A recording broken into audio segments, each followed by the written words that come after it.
everything we Recording in can progress. to prevent emergencies and disasters. And as David mentioned, wildfires are certainly one of our biggest concerns. And so as we kind of look at our programs, our priorities as a department, one of the things that our team has been tasked to do is really understand what are our hazards, what are our vulnerabilities, what are our capabilities, and ultimately how can we best support our community. So we actually have, on the next slide, you'll see a community preparedness survey, and so many of you have participated, and we are so grateful. So this is one part of a much bigger process of developing a community risk assessment document, a very comprehensive document that's very data-driven, that really looks at all of our hazards, both natural and man-made, and specifically wanting to understand, based on the data, based on our response and our calls of service, but also from you, what are the things that keep you up at night and how can we best support you. So this preparedness survey, it's very comprehensive. It takes people on average about 15 minutes to complete. One person told me it took him 40 minutes because he was very diligent, right?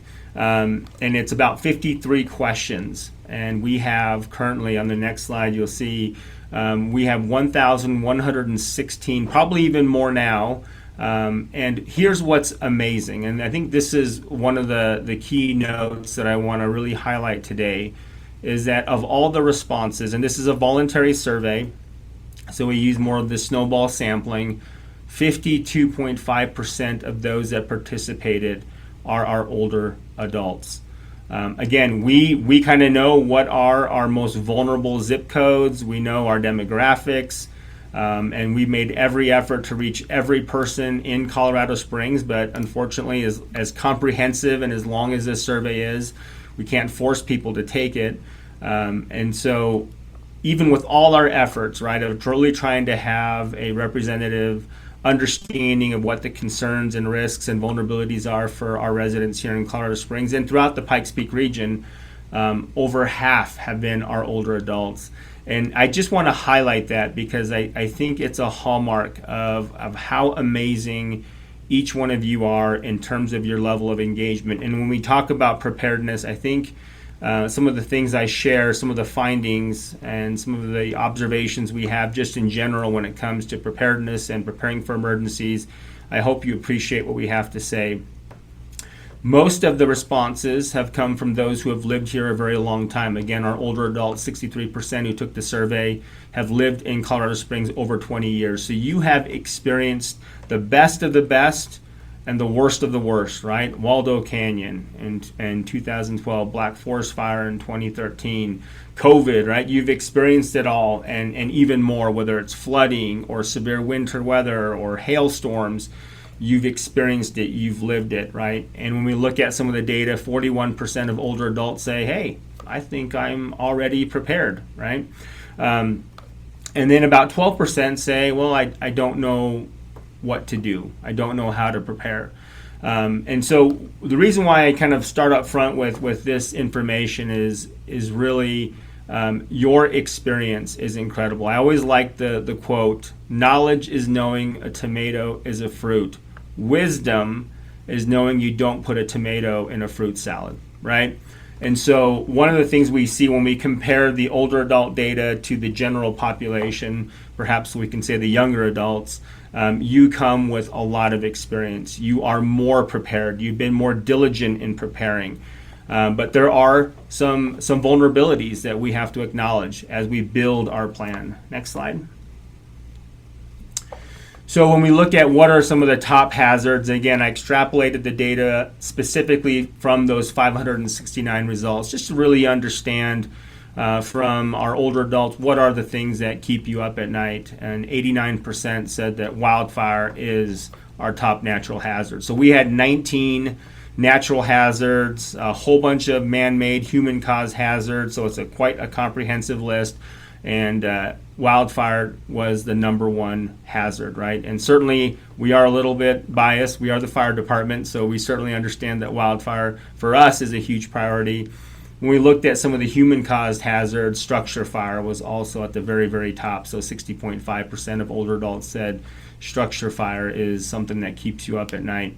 And so when we start looking at some of the risks and concerns, one of the things as you're developing your preparedness plan, one of the things I would invite you to kind of really think about as you look at your home and where you go on a day-to-day basis is having that situational awareness, really understanding what are those hazards that are truly a concern for you and your household. The second part, and we do this at the community level when we plan, is we're, again, with the CRA, the Community Risk Assessment, we're assessing our hazards. Then we look at our vulnerabilities. What are those things about you, right, or your household or where you live that makes you a little bit more uniquely vulnerable, exposed to these hazards? So for a lot of our older adults, sometimes it might be a functional access need, right? Access functional need. So it might be mobility limitations. It may be cognitive. It may be lack of transportation. It may be isolation. It may be a lot of different things, right? It could be language barriers. But as we get older, sometimes we have unique vulnerabilities. And I always say, as you're developing your plan, right, really, really, really be honest with yourself in terms of what those vulnerabilities are. And then you look at your capabilities. What am I capable of doing? What capabilities do I have to support you in escaping a structure fire, evacuating if there's a wildfire or flood, or being able to kind of shelter in place and keep warm during severe winter weather, right? All these things. The one aspect, right, and we always say when we look at emergencies and disasters, it's really that collision, right, between the hazard event and the built environment. We always say disasters will exacerbate pre-existing conditions. So if you have mobility issues, transportation limitations, if you have cognitive limitations or challenges, a disaster or emergency will exacerbate those situations. So that's why when we do our preparedness plan, we really want to be honest with ourselves in terms of what our vulnerabilities and capabilities are. The one aspect that very few of us can ever really control is time. And I'll talk a little bit about time in the sense of you could have the best plan, you could be prepared, you could have all these things in place, but in a no warning, limited warning situation, if you don't have time, that really challenges our response as a fire department and your response and ability to mitigate or respond or escape from that situation. So I share all that kind of as context. As I mentioned, our older adults are phenomenal in really understanding this process, right, of being prepared. When I compare the data of older adults versus our general population, you are much more intentional about your planning. You have a plan. You are more compliant. So some of the questions in this survey is if an evacuation order was issued, would you comply? 99% said yes. 98 to 99% said yes, right? Versus some others may not be so much. So we know that you are very compliant. You want to be prepared. Here's the one area across the board, but specifically with older adults, that I wanted to highlight. It is actually practicing your plan. When it came to level preparedness, having a plan, you were much better in terms of the data. When it came to actually practicing your plan, 5% indicated, yes, I have actually practiced my plan. Let me give you a kind of a real life example of what I mean by practice.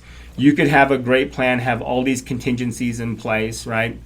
Let's say you have a wildfire situation. You've signed up for peak alerts. You have a plan. You've created a go bag. You've even addressed your pets, right? Pets is the number 2 reason in the survey as to why someone might not be able to evacuate or won't evacuate. So you've done all this planning. You've packed your car in the garage. You even backed it into the garage, right? But you've never practiced it. So you have a limited warning, no warning, wildfire incident in the middle of the night, and you have to jump into your car to evacuate, but the power goes out. And you never practiced opening your garage without the power, right? So what do, right? Those are real situations, real scenarios that we have seen. So when I say build a plan, think about the plan, have all those elements, go kit, having emergency contact lists, having a location that you have predetermined that you're going to go to. You've identified multiple escape routes, but you haven't actually practiced your plan under different circumstances. These are where some of those points of failure occur, right? So as you practice your plan and you do those drills and you actually determine how long will it actually take for me to evacuate in the event of a limited warning, no warning incident, you've practiced it, you've lived it, and now you can adjust your plan, practice other elements of your plan, like learning how to manually opening your garage. Or perhaps you have limited transportation, you've identified additional people that will come and support you and help you evacuate, but you have no time again. Those are situations where practicing your plan and really challenging some of the assumptions you have and understanding your situation, your vulnerabilities, and your capabilities, those are all things that are really important. So if I could emphasize one thing today based on the data, and this is what's really cool about this survey, over 1,000 responses, over 500 from our older adults. It's not just Kaylee and I from the fire department saying, based on our data and based on our experience, here's what we think. Now you've had an ability to tell us, and we've identified this is one of those biggest areas where we can all improve and help people. Next slide.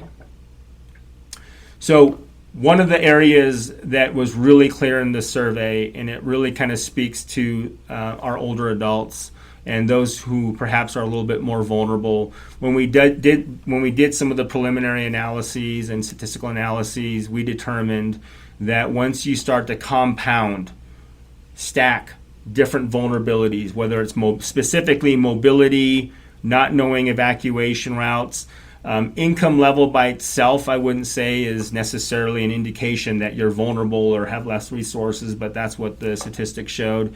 And being medically dependent on an electrical device, right? So when we stack those four elements, those really stood out as you start stacking additional barriers and vulnerabilities. These really will challenge our ability to act appropriately during an emergency. So again, I come back to the issue of time. Do everything you can, right, to buy yourself more time during an emergency. During that pre-evacuation warning, if you have certain barriers or vulnerabilities or challenge, I wouldn't wait for the evacuation order, right?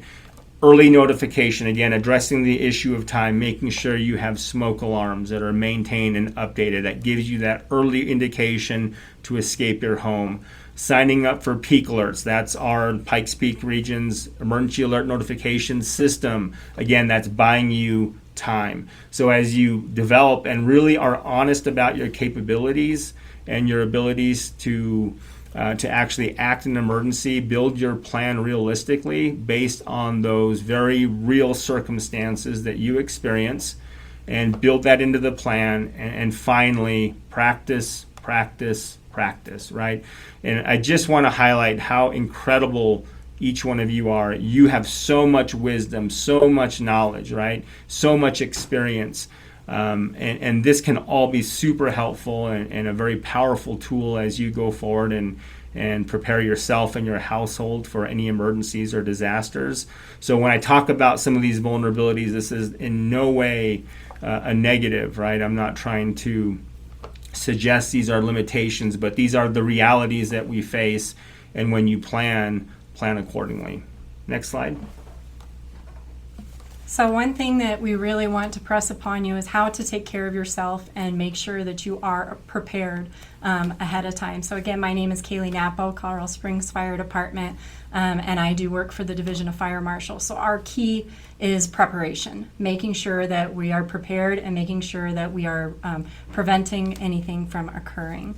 So on the next slide, you will see that one of the biggest things for you to be prepared if you have to leave at a moment's notice, or if you are unable to speak for yourself, is making sure that you have an up-to-date file of life. What a file of life is it is a national program. So whether you are here in Colorado Springs, you are in El Paso County, Teller County, or you live within a different state, File of Life is a national program that our paramedics are trained to look for your medical information. So it's just a miniature medical record, and I have an example right here, that we ask for you to place on your refrigerator We do ask that you fill it out with pencil because, as we all know, things change throughout time and we need to make sure that they're always up to date. So as you fill out this file of life, it's important that you bring it with you to your physician to make sure that you're updating it in real time, and then you're replacing it back onto your refrigerator so that our paramedics may be able to find it if you are not able to speak for yourself. But it's really just a voice for you. So making sure that the information on there is legible, making sure that it's current, updated. That's why I say take it to your physician.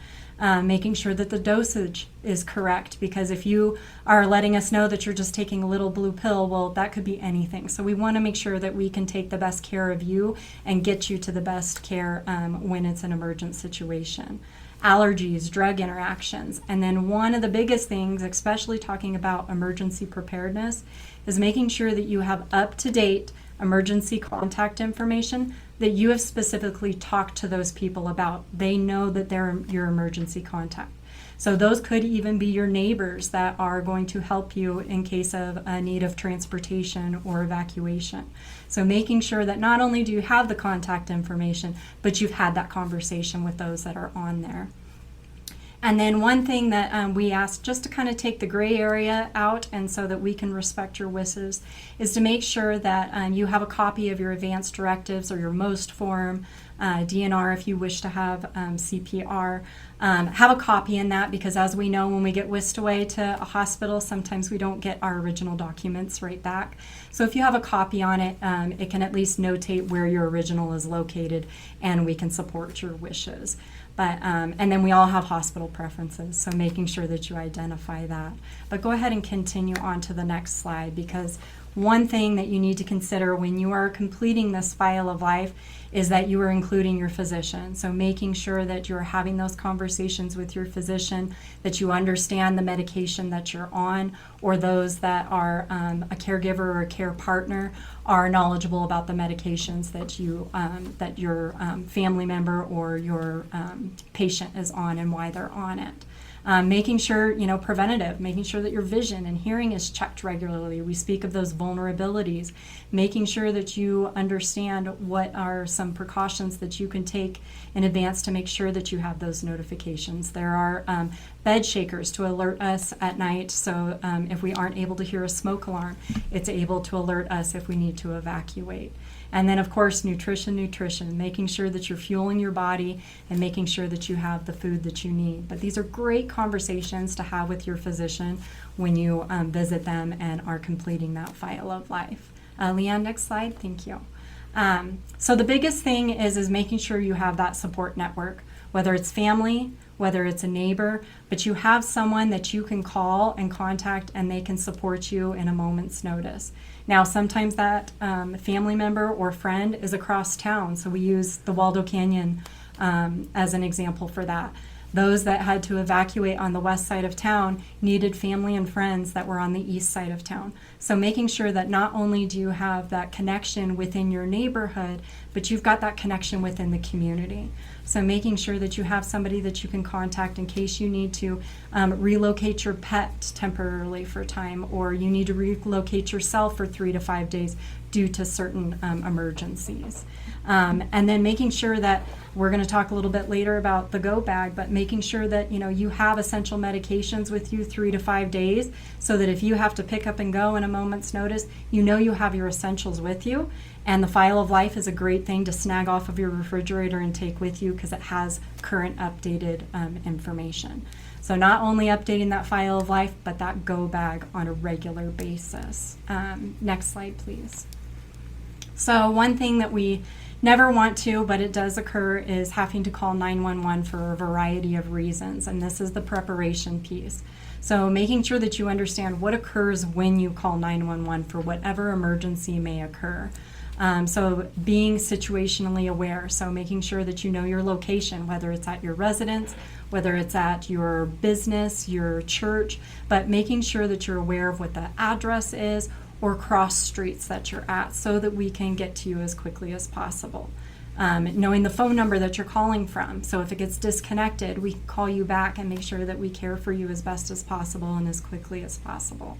And then this thing is the hardest piece, but tell me exactly what happened.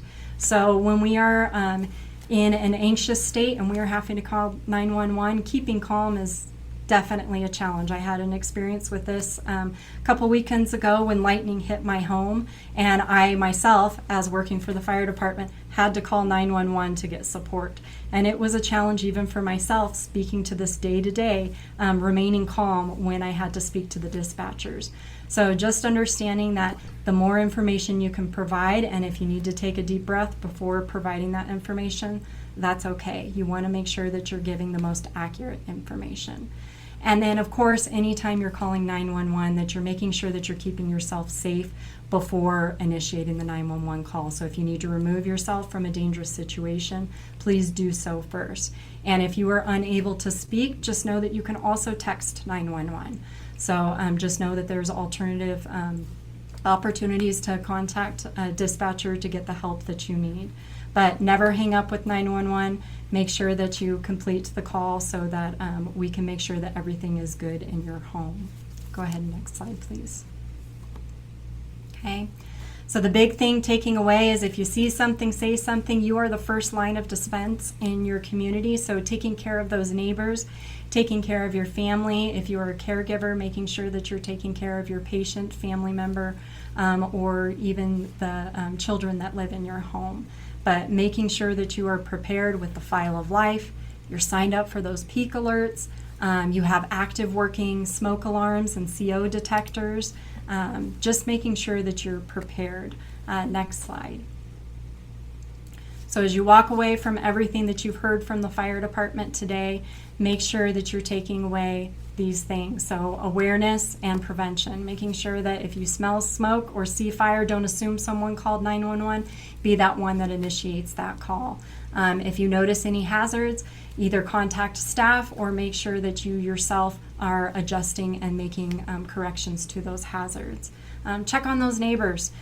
We definitely work closely with our Hey Neighbor and making sure that we have those communities that are frequently talking and making sure that your neighbor is doing well. And then, of course, if something feels wrong, go ahead and report it. We do have a non-emergent number that you can contact at 444-7000, and then they can determine if they need to escalate it to a more emergent situation. But when in doubt, please contact 444-7000, and we can guide you to safety. Otherwise, if your gut tells you something's not right and you are in danger, please call 911. If you need any of our contact information, you can reach out to Dyko or myself, Kaylee, at the Colorado Springs Fire Department. And you can either email us or call us. But we are also the keepers of the file of life. So we will definitely put the contact information in the chat to make sure that you guys can access any of that information. But thank you for having us on today. And Leanne, I'm going to turn it over to you. Thank you, Kaylee, and thank you, Dika, as well.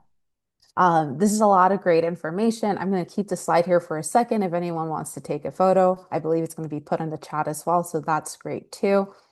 And then we can get started here. So I'm Leanne Ortiz. I'm SVP's Community Preparedness Engagement Manager. Over the next 30 minutes or so, we're going to review some general preparedness best practices and also share some resources for you. So we'll be building upon what Kaylee and Dyko just shared as well as we continue supporting you in your preparedness journey. But I was very excited to hear about the survey results during planning meetings. They had shared about the survey that they were conducting. So it's great to see those results and how prepared all of you are. So that's music to our ears. I also want to note that I'm joined today by my colleague, Caroline Troth. She will be sharing some of our links in the chat as well, and she'll also be monitoring the chat as questions come up. We also encourage you to share any best practices or tools that have worked for you as we're going throughout the session. So please do not be shy. We want to get a conversation started, and we'll also have a good chunk of time for Q&A at the end. So you're probably wondering, who is SBP? So SBP is a disaster recovery and resilience nonprofit. We help communities prepare for, recover for, and become more resilient to disasters. And we were actually founded in 2006 after the aftermath of Hurricane Katrina. So it's been already 20 years since then.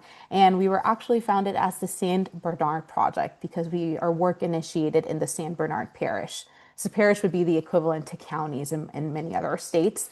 And since then, our work has expanded to support many more communities across the US, continental and non-continental. So that's why we condensed to SBP. But nowadays, our work is primarily in two divisions. We still do a lot of recovery work, but we also have an advisory services side, which is where Caroline and I get to work under the community preparedness team. So our recovery team gets to work directly with disaster impacted households in communities, and they help rebuild and mitigate homes to better support families go back to safe, sanitary, and secure housing conditions. And you also have a team of folks who support people with FEMA appeals because we know how difficult it could be to navigate all of that sometimes, right? And then within advisory services, we focus on strengthening disaster preparedness, like we're doing today, resilience and recovery capabilities for communities, whether that be through technical assistance, training, planning. And we do that all the way from households, all the way to local government and community leaders. So we're really happy to be here with you today. So we are going to go over a couple of different topics. We'll get started with knowing your disaster risk. We believe that's the main foundation of getting prepared. First, to understand what are we getting prepared for, right?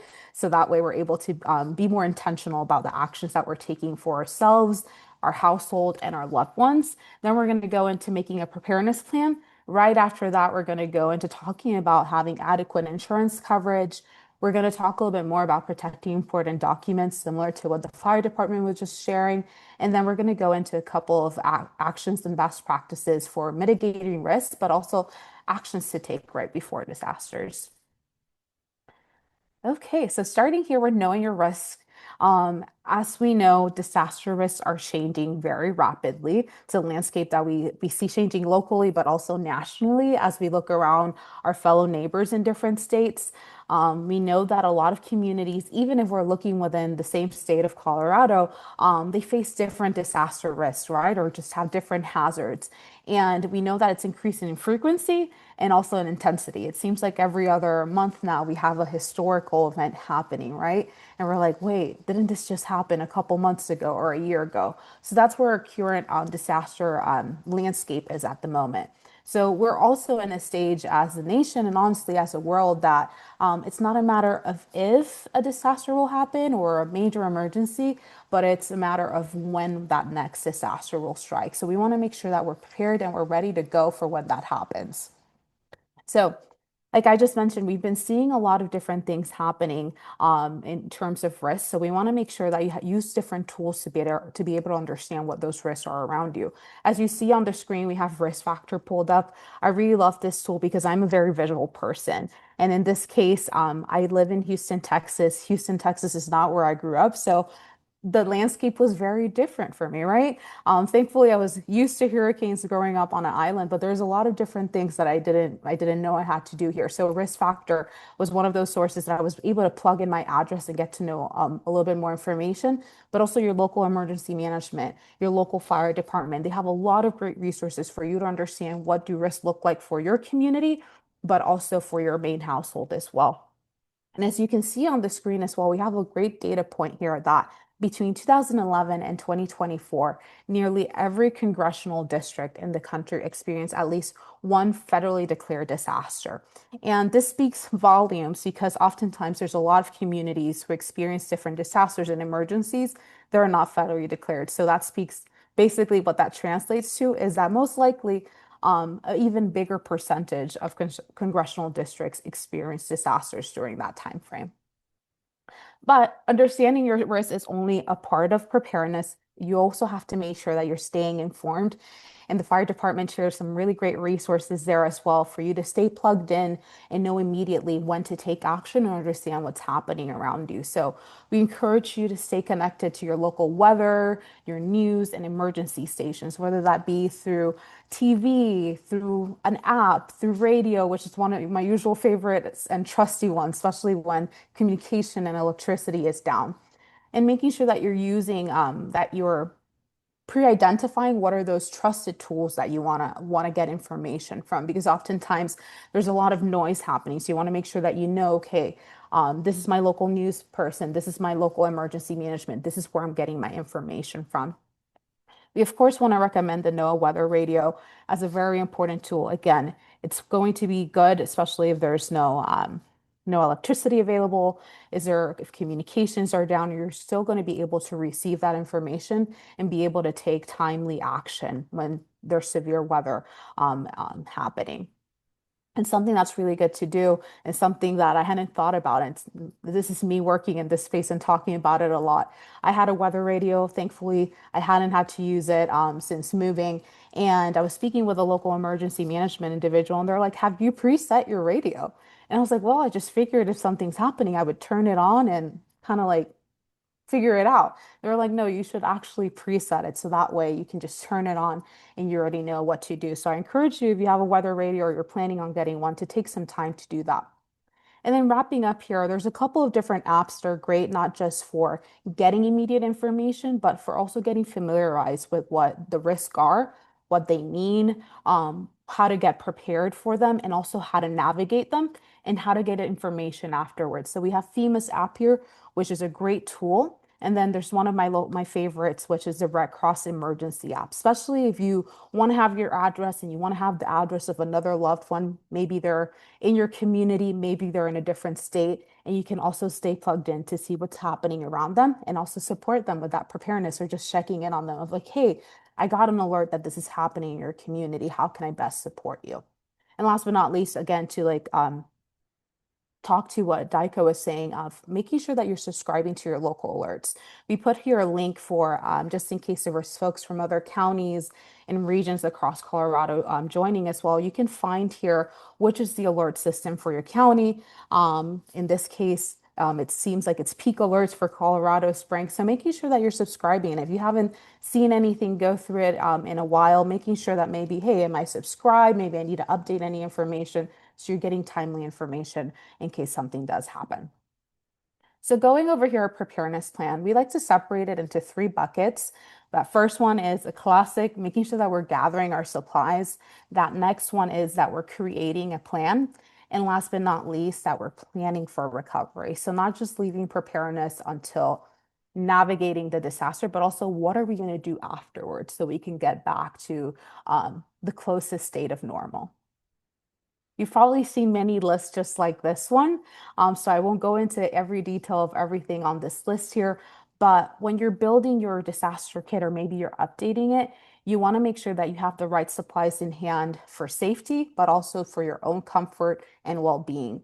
So we encourage you first and foremost to tailor that kit to your household needs and to what it is that you particularly need. There might be things in this list that you're like, "Great, I have that, I have ready to go," but there's things that I will need in order to be good. Maybe that's medications, maybe that's different medical supplies, different things like that.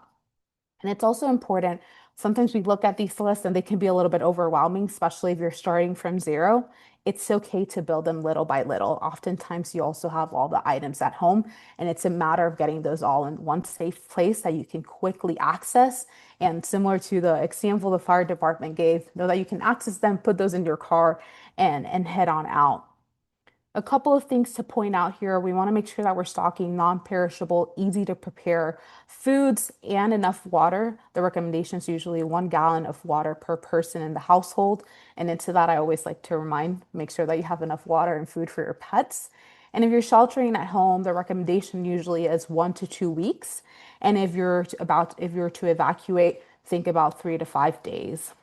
Again, start wherever you can. It's usually better to have, even if you have a little and can't reach that threshold, it's better to have a little better than nothing. So encourage you little by little. Sometimes it's just grabbing an item here and there when possible. Making sure that you have your essentials like your flashlights, your first aid kit, that battery powered radio. They all now come with like solar and hand crank too, a bunch of different options and gadgets, and they're usually pretty affordable. And then don't forget your personal items, your medications. Speak with your physician and your pharmacist to see how you can access additional medication. We don't want people rationing medication just to put it in their kit. Speak with them to see what is possible for your medications and what recommendations they have. Making sure that you have your important documents, which we'll talk about in a second, any hearing aids, extra batteries that you might need for medical equipment. And last but not least, and this is something that I always like to take some time to do, make sure that you have some comfort items, not just for yourself, Maybe if you have folks staying there with you, other family members for your pets. Maybe that's a book. Maybe that's a favorite toy for your pet. Maybe it's a deck of cards, some dominoes to foster some community engagement. Just because we're going through a disaster and emergency doesn't mean that we shouldn't have comfort items to help us navigate that stressful situation. And then here, just taking a moment to think about building a kit from a budget-friendly perspective. Like I just mentioned, more often than not, the items that you need, or if not 100%, I dare to say like an 80% of it, you already have in your home. But oftentimes you just have everything scattered in different locations because usually everything has its place and its home, right? So I encourage you to shop your home first, and then from there identify what are those things that I need. And then one doesn't need to go spend a lot of money if that's not the case if that's not what wants to do. One can go to thrift stores, discount stores like Dollar Tree usually have really great stuff. Even Walmart in the dollar sections, one can get really crafty and handy with the things that one can get. There's organizations that usually will give out kits or if not items for you to include there. Tax-free sales tax-free weekends are a great opportunity to build some items into those kits as well. So think about it strategically. And again, it's not something that has to be done all in one go, all or nothing. It's stuff that we keep building over time. Okay, speaking here a little bit about creating an emergency plan, and I know we've talked a little bit about this already, so I'll be quick. But a plan is very important because this is your roadmap, especially when you're stuck in a very stressful situation. It's not a time in which we can usually make a lot of clear decisions, right? We want to make sure that we're just like Daiko said, that we're practicing it so we can just take action and go and know what it is that we have to do. And something that we usually encounter in the work that we do at SVP is that a lot of folks usually have a plan, but the plan oftentimes is only up here. So taking time to, again, write it down, to practice it and update it. As you're practicing, you'll most likely find ways to make things more efficient, or maybe you found things like, oh, this didn't work, or if I'm taking the dogs and animals, maybe I need support, someone loading the car with the animals, someone maybe taking the kids, or someone helping me with the tote, different things like that. So making sure that we're taking time to practice and do this. I'm a big advocate that the holidays are a great time to practice this, especially if the folks who are in your circle, who are your emergency contacts and would be supporting are going to be present. It makes for a great family activity.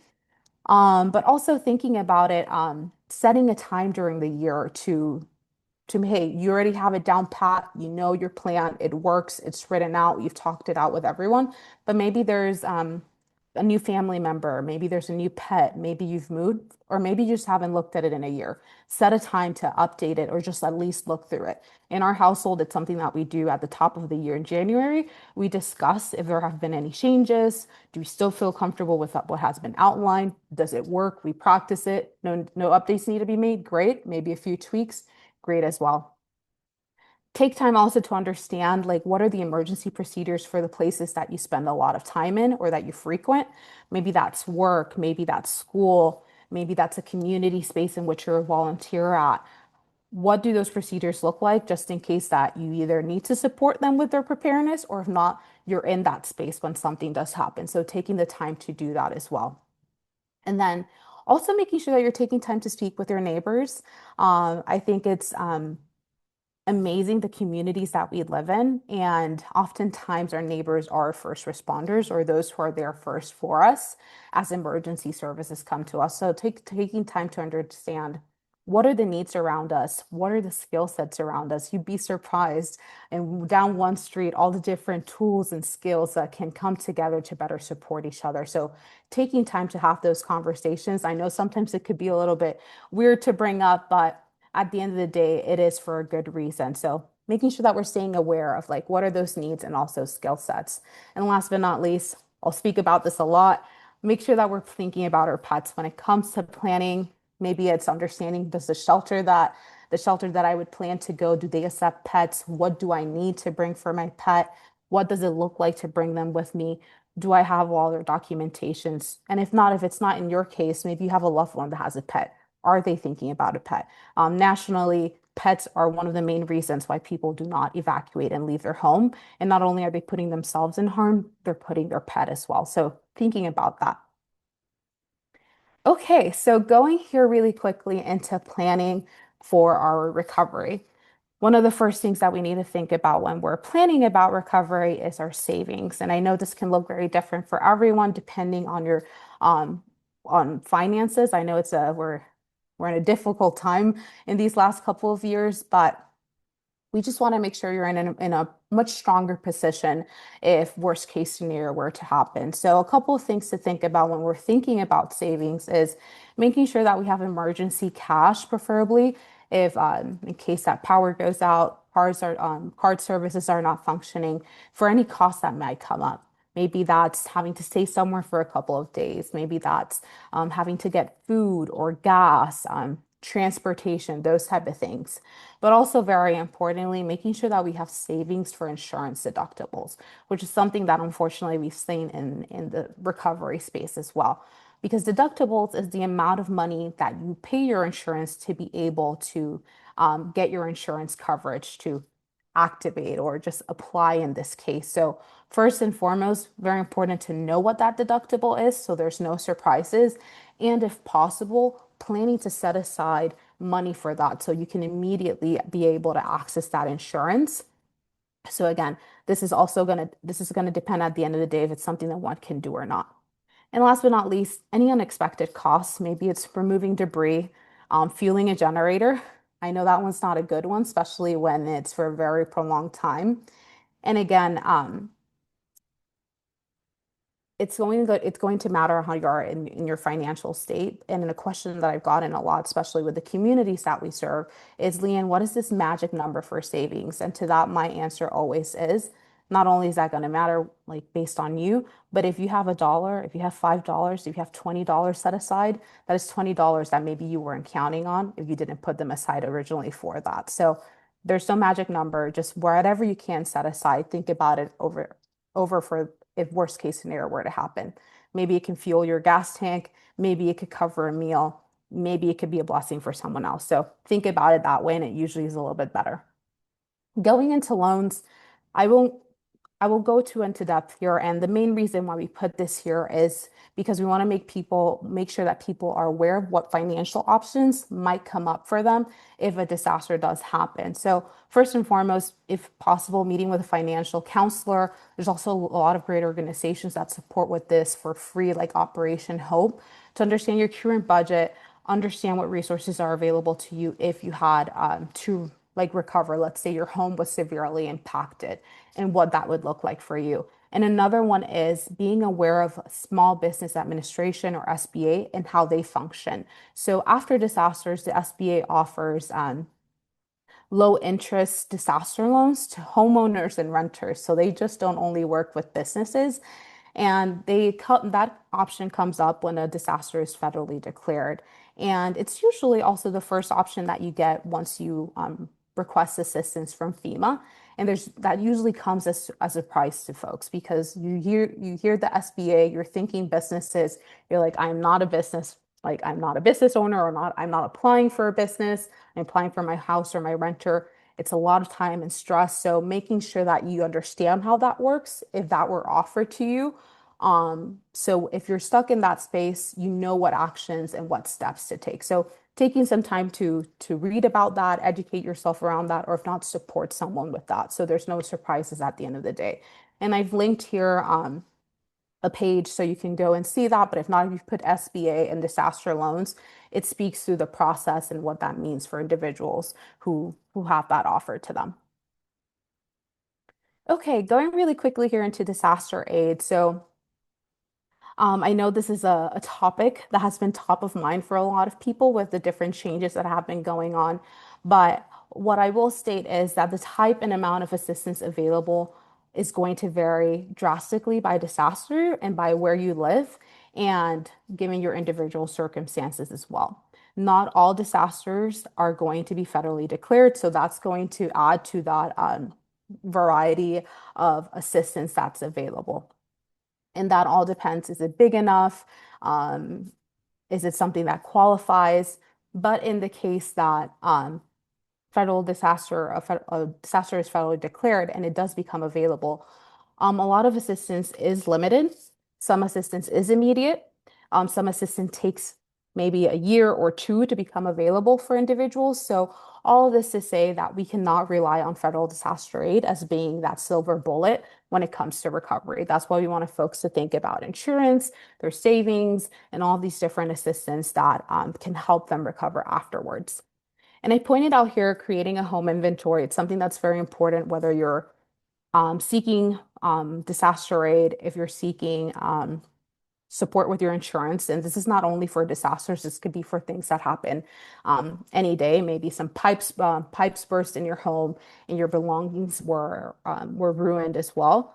Making sure that you do a home inventory. I know it's not the most fun thing to do, but it can be as simple or as complicated as one would like to. There's great resources like Bevel that do simplify the process. So I encourage you to take some time to take a video and take inventory of the things in your home, but also the condition of your home. So you're able to share, this is what my home looked like before, inside and outside. These were the items inside of it. And it can aid that process, especially for getting reimbursement for your assets. Okay, are folks still with me? We're going to get into insurance. No worries, I will not go too in depth here. I know we're limited of time, but I think it's very important to talk about insurance because insurance is adequate insurance coverage is usually our best tool when it comes to recovery. And just like our disaster risk landscape is changing, so is the insurance landscape changing and very rapidly, especially in states like Colorado. So it's very important to understand the basics of your insurance. So what is covered? And for renters, I do want to point out that your landlord's insurance is going to cover the structure of the home, but it's not going to cover your personal belongings. So it's very important to get renter's insurance or to look into what that looks like for you. So we want to make sure that we know what type of policy we have. We want to make sure we know what it covers. And for example, I know there's a few of different policies, but here we have listed a peril policy, which usually it's going to cover the specific perils listed in your policy. And if you have an all risk policy, it's going to cover you for accidental loss, except for those they explicitly exclude in your policy. So that's why it's so important to go through it. And another key aspect, and one that I usually like to ask folks, and one of the things I first looked at when I was looking at our household insurance was what type of coverage value did we have? Did we have replacement cost coverage or actual cash value? So replacement cost coverage reimburses you for the items at their full replacement value, while cash actual value is going to take depreciation into account. So that's also something that we need to know if it's in our policy. Is that what we want? Would we prefer the other? And depending on what we have, do we need a plan for it as well? Does that mean savings? Do we need other contingencies? Do we need to edit or request a different type of coverage? Like I mentioned, there's a lot of different exclusions, and some of those common exclusions are flood, mudslides, war, pipes freezing, which is something that I guess in where I live in Houston has happened in recent years. It could be pest damage. So there's a lot of these common exclusions that we would think are covered in our homeowners insurance and oftentimes aren't. So please take some time to understand first, what are your risks? What are things that maybe you're like, if there's a possibility that this could happen in my home and I want to make sure that I'm covered, and speak with your insurance provider about it, or if not, a trusted individual to sit down with you and go through your insurance policy. At SPP in our resource hub, which we'll share shortly, we have a great resource of questions to ask your insurance provider, but also to ask yourself to understand, do I know all these aspects of my policy? Because we recognize how confusing it can be. And last but not least, a couple of resources here, understanding that your state's division of insurance is there to provide tools, information, and support when able to you as the consumer, and that you can also connect with organizations like United Policyholders. They're experts in the insurance space, and one of their things is a lot of education around insurance and advocacy as well, especially as this landscape continues to change. So they have a lot of great resources for you to read, but also to connect with them. And lastly, I do want to say, always to encourage you to advocate for yourself, or if not, there's someone near and dear to you, or a neighbor, or someone neighboring with folks. I know there's a lot of different disasters happening. help them advocate for themselves or point them in the right direction to different resources. Um, there's a lot that happens when it comes to insurance. And for example, here we have a great tip about understanding that you do not need to feel rushed to agree to a settlement amount and that there's tools available to you to help you advocate for yourself as well. So being aware of those and how they function. Then going really quickly here into securing your documents, and I will say I'm a little bit biased, but this is one of my favorite ways to prepare. One, because it's budget friendly, and two, because the only investment here that we usually have to do is time. So it's a lot easier than having to think about buying a costly generator or something like that. But also because I've been able to see time and time again how having your documents safely in place can help you navigate a disaster, but also recover faster.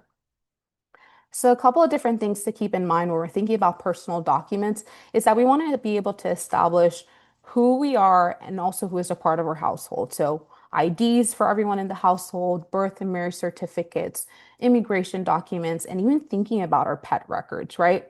When we're thinking about our household, making sure that we have information that we want to quickly access. So that's maybe emergency contacts, especially if we don't have a phone that's functioning, our service providers. I don't know if y'all have tried to look up your gas or water provider's phone number when there's limited cell signal. It's really difficult. So making sure that one has lists of all those service providers. Making sure that we have our personal keepsakes also too, whenever we're able to like protect those as well.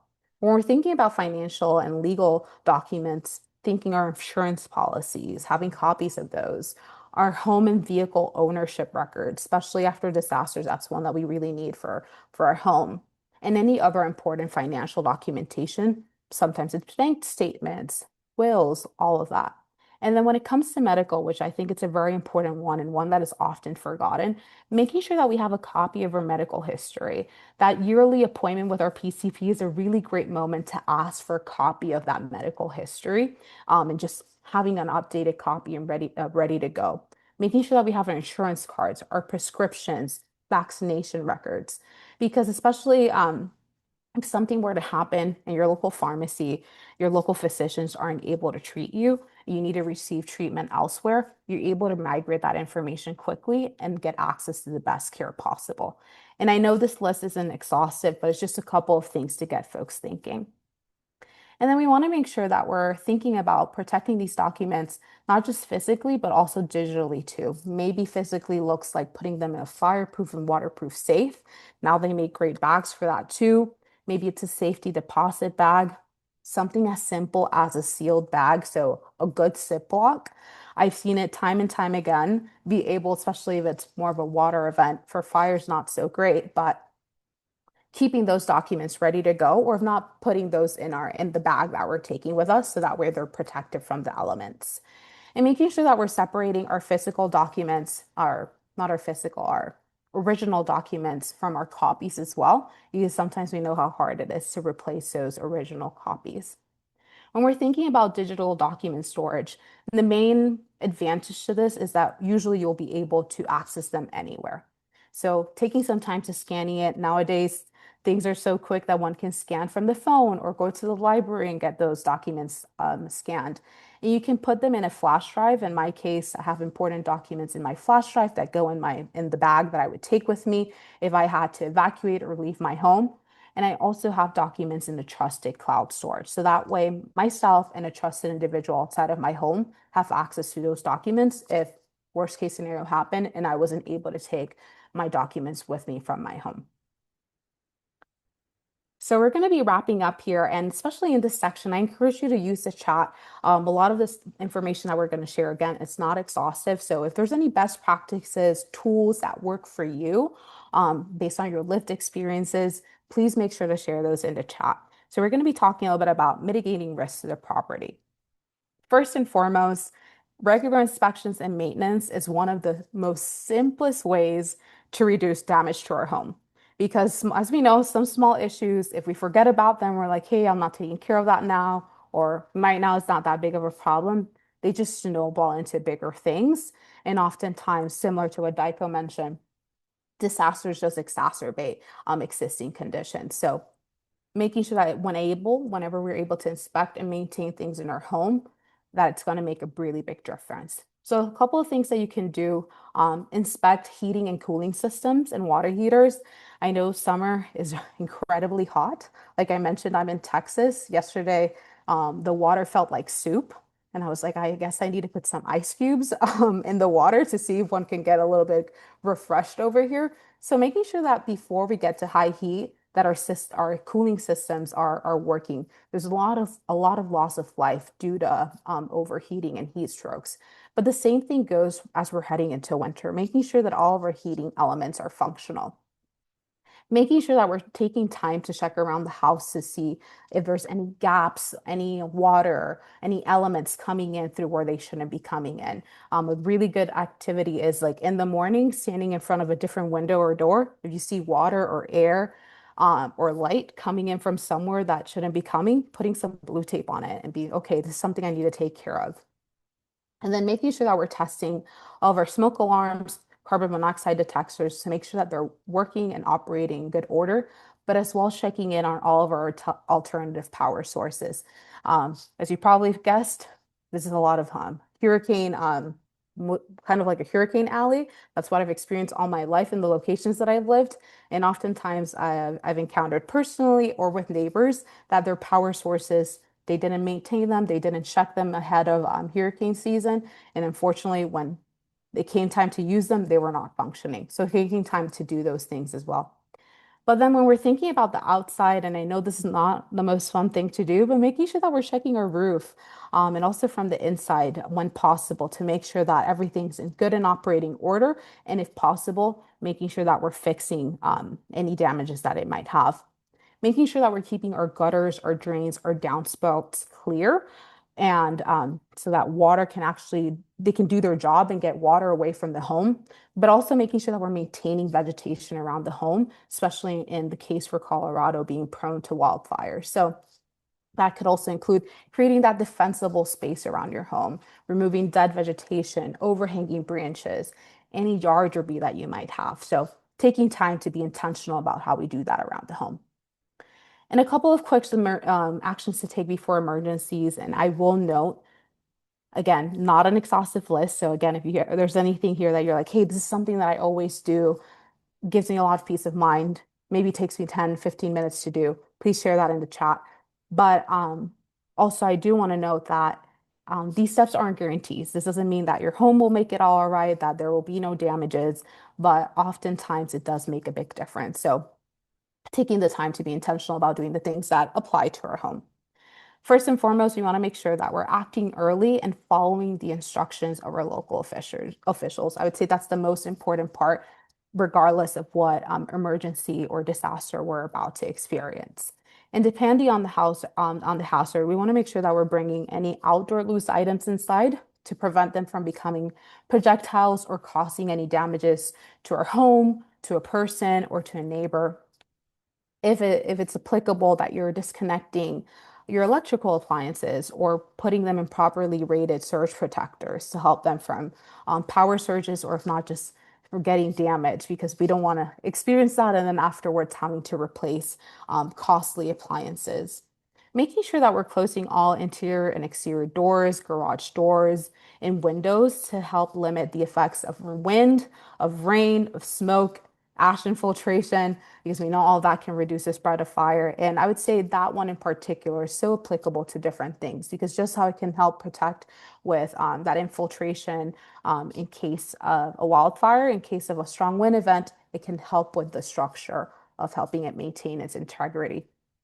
Making sure that we're turning indoor and outdoor lights for visibility, and also making sure that we're taking time to protect vulnerable areas around our home, whether that is by insulating pipes or exposed spaces to make sure that we prevent any additional damage from extreme temperatures. Okay, almost wrapped up here. I hope y'all are still with me. One of the things, I know I've mentioned the word mitigation a couple of times. So FEMA defines mitigation as any sustained action taken to reduce or eliminate long-term risks to human life and the property from hazards. So when we're considering mitigation actions or updates to the home, it's very important to know that some actions not only reduce risk, but they can also help reduce your insurance costs. So I will not say that mitigation actions are budget friendly, but what I like to tell folks, if you're thinking already of maybe changing your roofs, it's time to do that. Maybe it's time to change a window, some doors, to think about ways that we can make our house more resilient against hazards. So the way that insurance premiums usually work is that they are influenced by the level of risk that our property is exposed to. So if we implement certain mitigation actions, oftentimes you can qualify for incentives or discounts or any other policy benefit. So we've listed a couple of pages here. Smart Home America and disastersafety.org are really good resources to understand what incentives, what programs are available to in your state. So in this case, particularly, if you go to Smart Home America, a map will come up. You can press on your state, and that will show up. So I encourage you to check it out. And to add to a couple of examples that we saw listed, there is if you're a homeowner and you're considering, let's say, wildfire mitigation. And I know we just talked a little bit about creating a defensible space around your home. That's a really great mitigation action, but maybe it could also be using fire resistant materials when you're thinking about, again, replacing your roof, your siding, your windows, your doors. Those are all great mitigation options. So you want to be able to check online to see what are those incentives, but also speak with your insurance provider to understand, hey, I'm thinking about doing these different mitigation actions to my home. Are there any incentives available? How do I access them? Do you need any certification? Do you need any paperwork? What is the process for this? So that way you go into it ready and knowing these are the steps that I need to take. Not only is it an improvement I already had to do to my home, but it's also an opportunity to get an insurance discount, which I'm sure we all love. So with that, I know I've talked to you a lot about a lot of different steps to take. I hope you guys are not overwhelmed based on what the fire department shared. It seems like you are all very prepared. So I always encourage you to be able to share those preparedness best practices with your loved ones, with your neighbors, with whoever you can, because you never know if you're that one person who gets to go across someone and actually get them to take action and get prepared. So encourage you to have those conversations. Here we have our resource hub, which I know I mentioned a couple of times throughout our presentation today. The link is being put in the chat. We encourage you to look at it. We have a lot of great videos, guides that you can download. They're available in English and Spanish. We also have access there to any events that we're doing at SBP. But again, a really great resource, especially if you not only want to learn more yourself and take a couple of different actions, but if you want to share that with others. And then, of course, we want to make sure that we're sharing AARP's Disaster Resiliency Toolkit. And this was created in partnership with FEMA. So again, a really great partner. And it's going to include a lot of great research about how older adults, as we know, are disproportionately impacted by disasters. But not just that, it speaks about different practical community-based strategies that have been implemented across the nation to reduce risks, to strengthen resilience across communities and older adults, and support older adults throughout the entire disaster cycle. So I do encourage you to check it out. It's an amazing read. I get to read it almost every year now, and I feel like I learned something new each time. And then we put here a couple of different resources for y'all locally. You have Pikes Peak's Regional Office of Emergency Management. You have your Colorado Division of Homeland Security and Emergency Management, as well as the Public Health Department. And then we've included here the Insurance Institute for Business and Home Safety. They have a really great tool called Wildfire Ready. A lot of great research too available. But with this Wildfire Ready tool, they show you a house and you click about different places in the house, and they speak about the different mitigation actions that you can take to protect your home. So with that, I'm going to go over into any questions. Does anybody have any questions today for any of our speakers?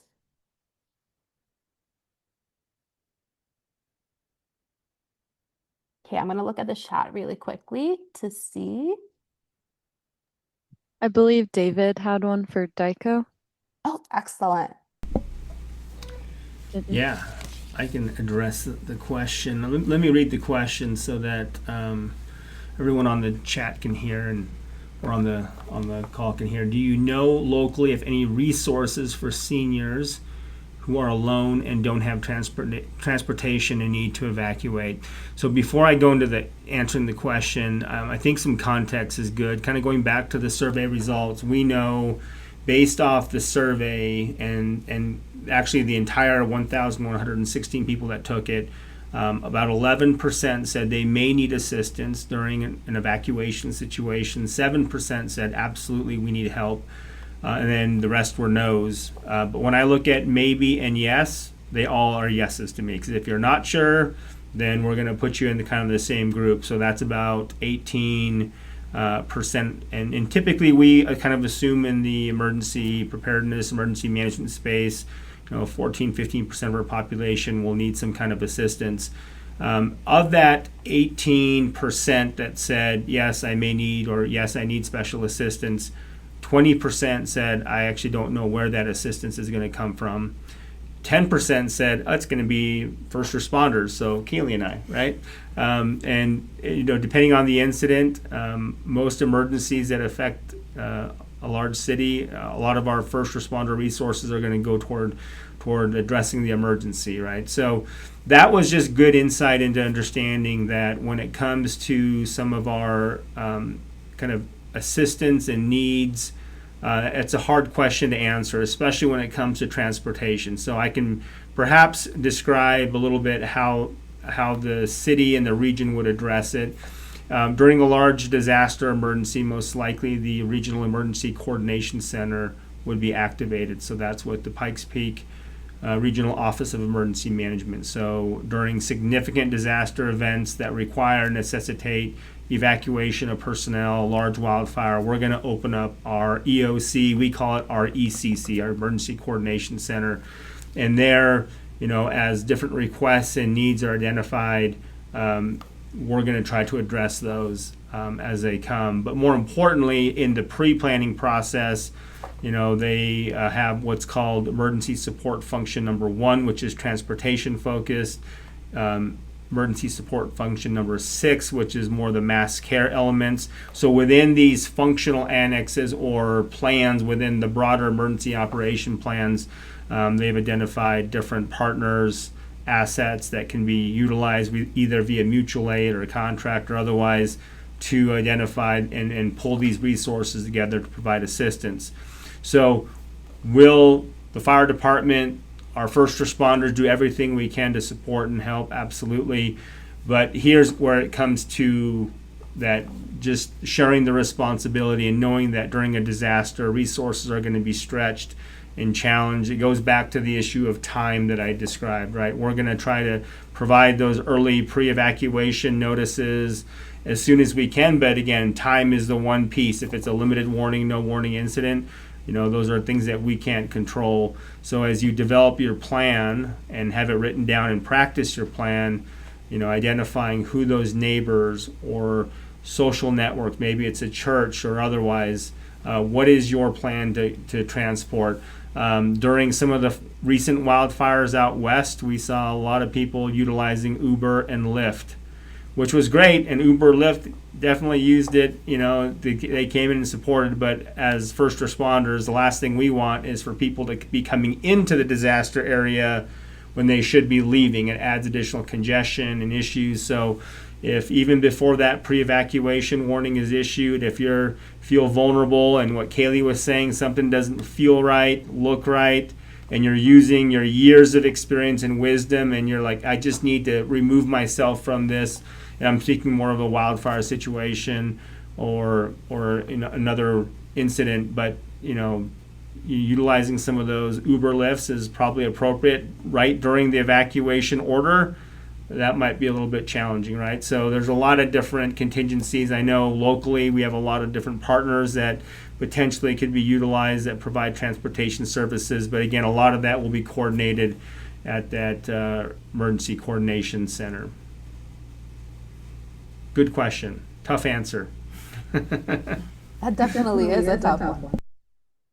Daiko, or Kaylee, in this case, I know you were speaking a little bit more to the file of life. Where can folks get a copy of that, or at least want to share with others?